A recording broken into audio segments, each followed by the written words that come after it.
This is the spacer that goes here. Just a regular drill bit, and I'm just gonna go at it. Okay, so yeah, there's that issue. The issue is right now the fork hits the bolts. Have I scared you away yet? Hello everyone, I'm back with some more Brompton modding content. Today I have something that seems too good to be true. How would you like to save 242 grams off your Brompton for 80 pounds? Or making your Brompton lighter and adding front disc brakes for 234 pounds? What's the catch, and is it worth it? You decide.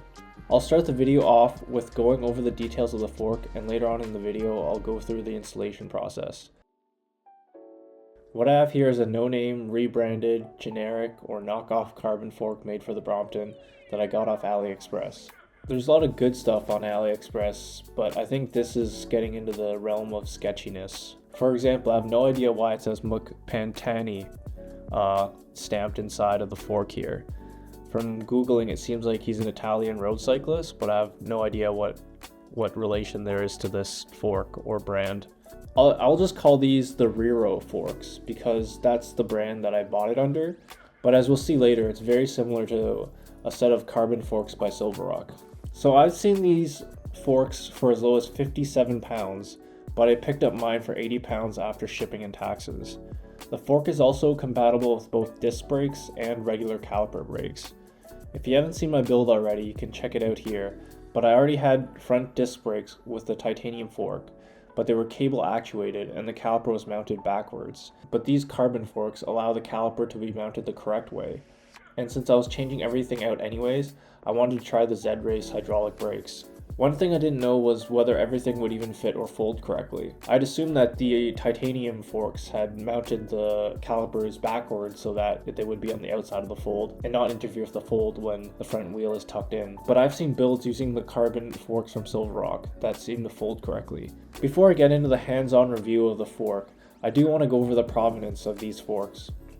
I swear they only popped up in the last year or so, or at least at this price, because when I was building on my previous bike, I only really saw the Silverrock and the titanium forks that I ended up going with. I personally didn't really like the aesthetics of the Silverrock forks, and they were also like 320 pounds. So I went with the titanium, which were around 270, and the weight difference was only about 50 grams. So yeah, I just went with the titanium. But if I saw these forks for 80 pounds, I definitely would have gone with these carbon forks in the first place. A, because they're cheaper by like 200 pounds. B, the calipers are actually mounted correctly. And C, they're lighter. So when I was doing my full build previously, the only ones I saw were the Silverrock ones. But when you first look at the Riro and the Silverrock forks, they look almost the same. The Silverrock forks are even missing the same lawyer tab / slot on one side of the fork, like the one that I have. From what I can tell, the Silverrock ones just have better finishing for the upper stem area and near where the headset sits, which obviously is important. The Silverrock ones also come with an extra sleeve, probably to prevent the stem from cracking from over-torquing like the Brompton titanium forks that use the old expander plug. My understanding is that this issue is now mitigated with the newer expansion plug, which is the one that I have on my titanium stem, so I'm hoping that I won't run into this issue. I want to compare it to Silverrock because not only do they look very similar, there's also a lot of builds out there using the Silverrock branded forks. And I'll come back to the importance of these comparison photos later, but it's somewhat reassuring that people have actually used the Silverrock forks for a build, whereas I haven't seen any builds using these Riro forks. I have reached out to Silverrock to just ask them about why there's such a close copy of the forks and what the difference is, but I haven't heard back yet. My guess is that these forks are either old stock from a previous design by Silverrock, or someone ripping off Silverrock's design with the same molds but with worse finishing. Anyways, onto the hands-on review of the fork itself. Outwardly, they look fine. The matte paint or finish on top is very nice, like no imperfections or anything. But there are several things that make me suspect of this fork and this design specifically. First, the threaded stem section is probably made out of some metal alloy, which I really hope it isn't, but I think it could be some kind of aluminum alloy. My concern is over-torquing the stem bolt and causing the fork to crack in that area. I'm also uncertain about the way the alloy threaded section is bonded to the carbon. Based on my measurements, the carbon lower section is inserted into the threaded metal alloy section by about 18 millimeters. So the question is that enough? I sure hope so. And also, if you look inside the alloy section, the cut of the carbon looks very rough, which isn't very confidence inspiring. But the carbon is very thick. So my concern isn't so much the carbon breaking as it is the separation of the carbon from the metal alloy, and the potential for the alloy section to crack from over torquing, or just stress fatigue over time. Oh, and I also took a white Sharpie paint marker type thing and just kind of drew on the forks of it because I was bored. I initially wanted to do a more detailed illustration, but I couldn't really think of anything, and then I was just messing around, and this actually kind of looks okay. It probably won't last very long. I've already seen bits of it kind of flake off. I think when you do multiple layers, it's a lot more fragile than just a single layer, so we'll see what it looks like in the future. So onto the install. I kind of just filmed it as I was doing it, not knowing whether it would work, so I'll just play the clips. You're essentially watching me work through this build live with the problems I encounter, so maybe that's interesting. So I fit these the wheel on, and it actually seems like it might work. I was afraid that the caliper wouldn't clear the spokes here, but it looks like it has just enough space by like a couple millimeters. The issue now is that this has a 3mm spacer behind the disc rotor. I had to do this to fit the previous fork. It's a long story. So this bolt is interfering here because of this spacer. I think I'll need to replace this 4mm spacer with maybe a 2mm, and this will shift it over to give enough space to clear this. But that requires shifting this caliper by 2mm or so this way. And I think it's just enough to clear the spokes here. If you look here, I don't know if the light will catch it. There's a spot on the caliper that they actually CNC'd, so that just for this scenario, I think that might just save my butt here. So we'll see. And then the other sketchy thing about these forks is that this side has the little hole so that I guess what do they call these, lawyer tabs, so that your wheel doesn't come out of the dropouts.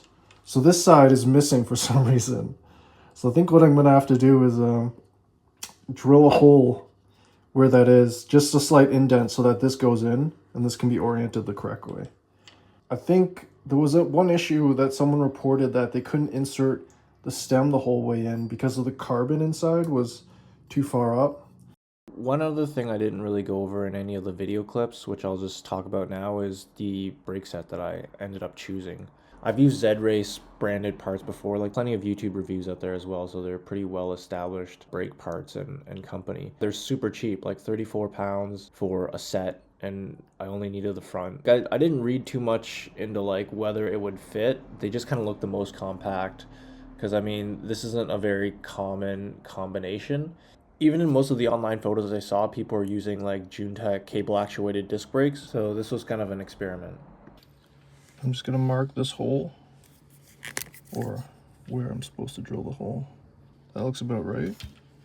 So I'm just going to drill like however deep a hole I need to get this tab in there, and then coat it with some resin so that's not just exposed carbon. And hopefully that's good enough. So yeah, this is just a regular drill bit, and I'm just going to go at it.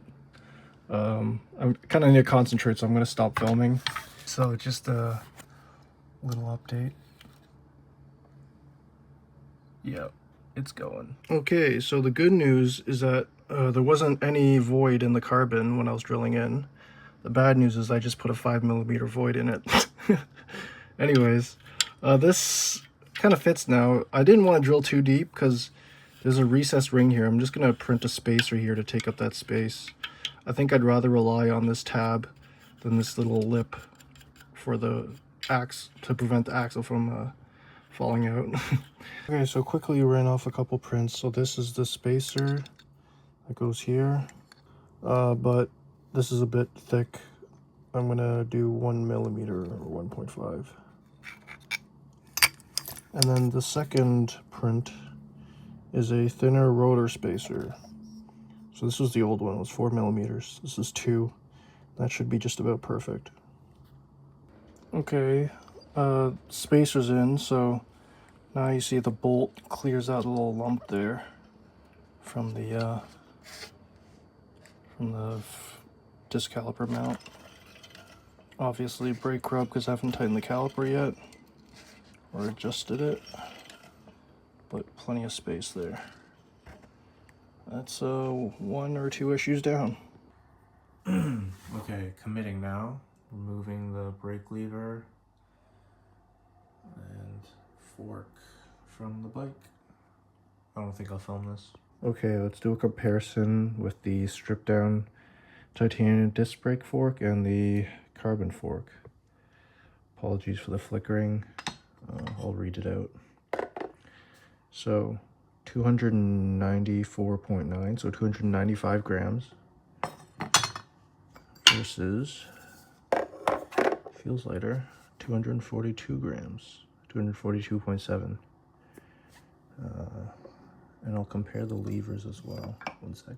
So weighing the calipers, 163.1 with the cables, 193. And keep in mind, these are the ultralight kind of link cables. So 193 grams. The equivalent here, so the cable's on it, with the bolts, 140. So this is actually a 50 gram saving, and I'm pretty sure there's fluid in this hose because it's capped off.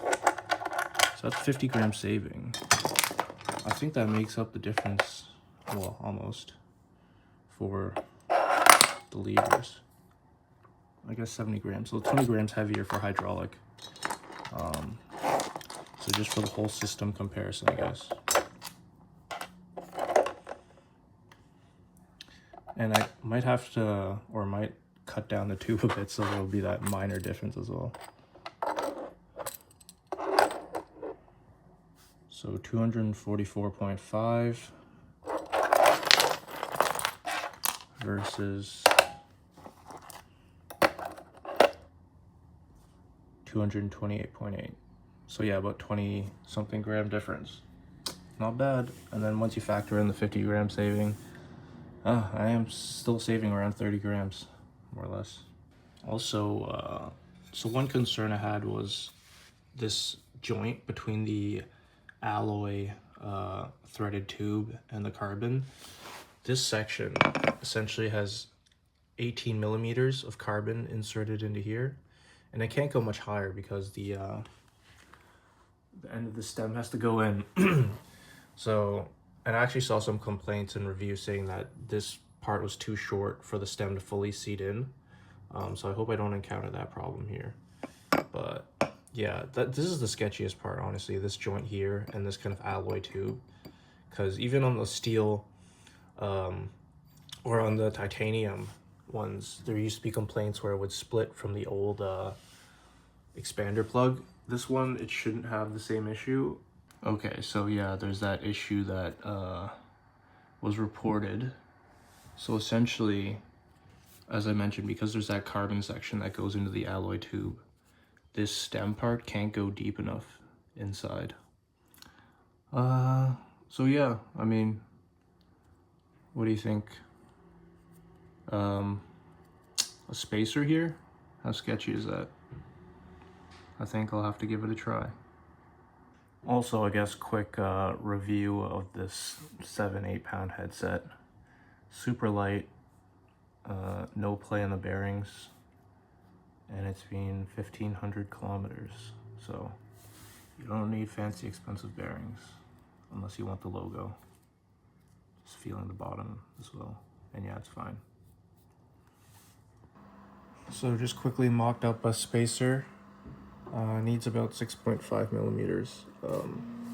Yes, and then I decided I will also switch out the disc rotor spacer to a 3 millimeter. I think that gives a bit of more wiggle room to adjust the spacing.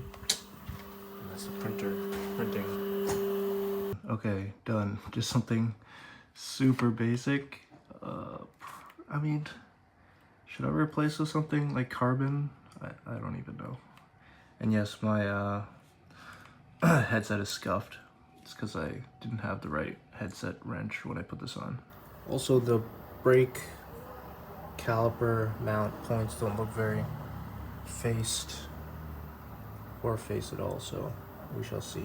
Oops, almost forgot to film. So I just trimmed this hydraulic brake cable a bit shorter, put the sleeve on the crush nut thing, and then I'm gonna put in the barb and the olive, or the olive and then the barb.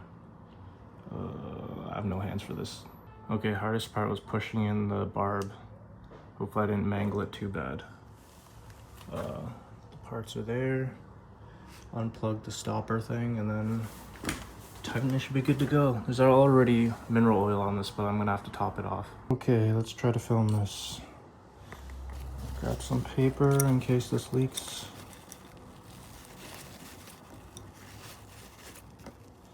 So after I get this, I did buy a brake bleeding kit, so I can do that myself. I just need a bit of mineral oil, which I will go to the bike shop and maybe they can lend me a syringe full. Okay, so I've never really done this before, but it kind of just makes sense, right? You go this and then do this.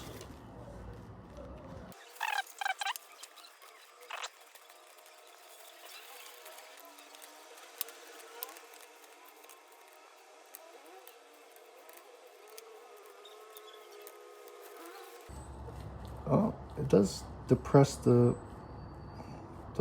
pads, but yeah, I think it needs, well, definitely needs bleeding. Okay, that looks good. Put the cover back on. Oh, looks pretty clean. And for the sake of completeness, I did cut this section off and removed this part, the plug. So 5.1 grams, but I did have to put on the barbs and the olive, the cover, and the crush nut. So I think that was a net 0.5 grams saved. Huzzah. Okay, so this is sketchy. Since that little spacer extends the grips and everything upwards, I need to extend the cables. And look at the brake cable I just took off. Wow. Luckily it was just the rear brake, but damn. Pedal back cycling, big shout out. They gave me this syringe of mineral oil, and then I've leveled the brake lever. This is the bleed port, and then this is the bleed port on the caliper itself. So I think what I'm supposed to do is attach the syringe to here, push it, and force the fluid up to the top where the bubble should escape. And this one should. Okay, this is the one. Lost a bit of fluid there, but okay. Ooh, maybe we should get the air out of the line.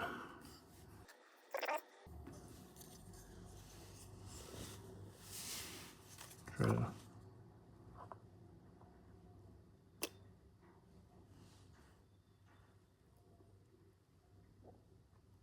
Oh, shit. So hopefully that didn't get on the brakes.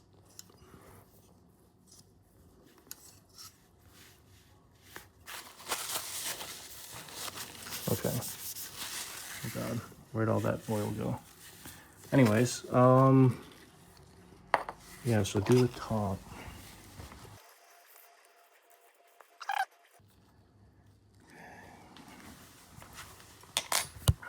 Sorry for the shakiness. Looks like this is the one.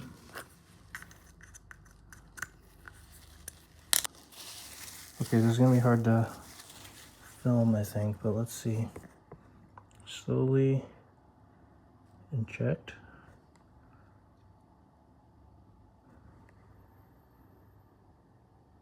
Oh, it's coming out.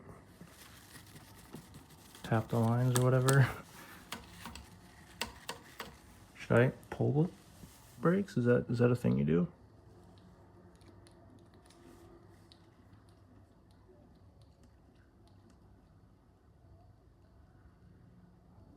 pull the brakes.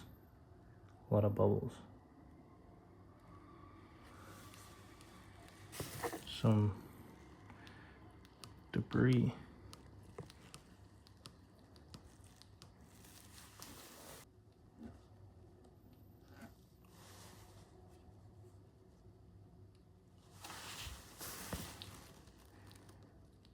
I think that it's a good sign here because I'm pushing a bit of the fluid in the funnel. I think it's good. No more bubbles. I think it's good. Just gonna close this, unscrew the reservoir, put the screw back in, and then remove the syringe.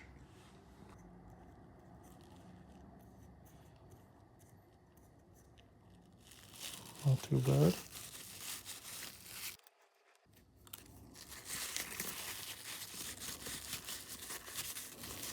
Okay, I just kind of spilled all that extra fluid everywhere, but I gotta check the pads to make sure they're not oily after.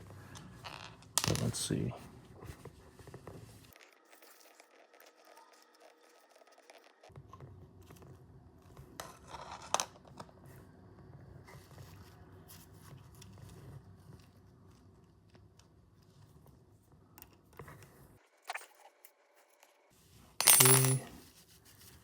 Okay. How's it feel?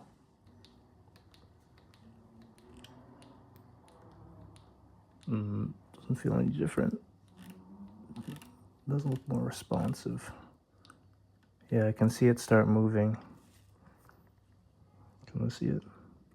As soon as you start actuating.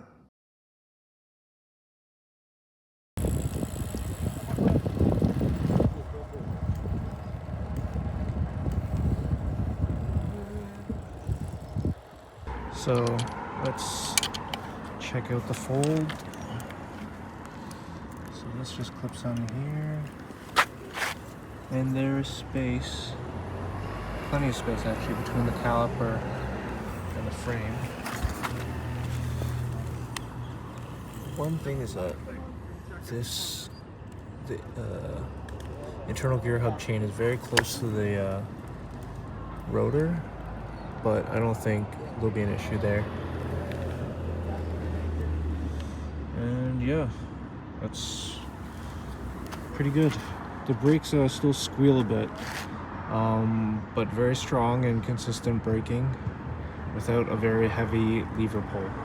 Oh, and check out how perfectly this folds in as well. Look at that. Wow. It's like it was made for it. So it's now Monday. Yes, I was gonna upload the video yesterday, but then I had a ride and then I was out all day, so didn't end up uploading every week on a Sunday. But it did give me a chance to take the bike out for a longer ride, and it was good. Originally, when I was just testing it before, there was a lot of brake squeal, but I cleaned up the brake rotors a bit, and then it's been pretty good now.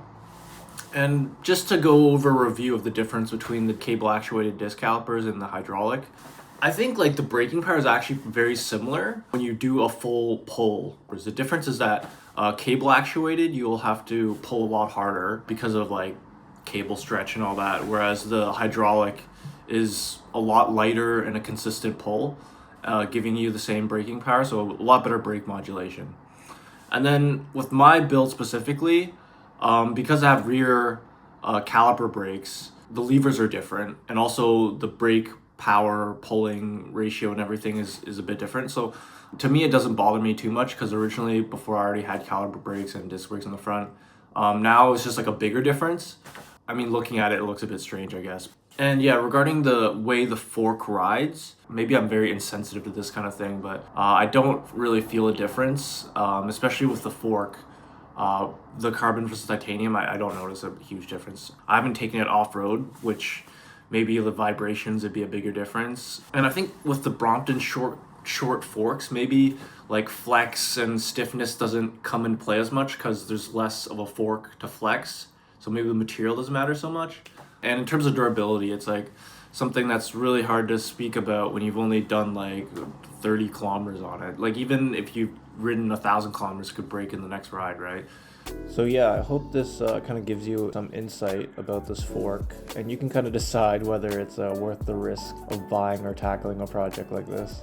If you have any questions, please ask them below and I'll answer them in like a follow-up update video, maybe in a few months or after a big trip, or if anything comes up in the meantime. Well, thanks for watching. I know this is actually a long video, and I got a lot of new subscribers recently from the Cheap Bike Build-Off, so I hope this is interesting content at least, and if it's something you're interested in, please continue liking, subscribing, and watching my videos. Thanks.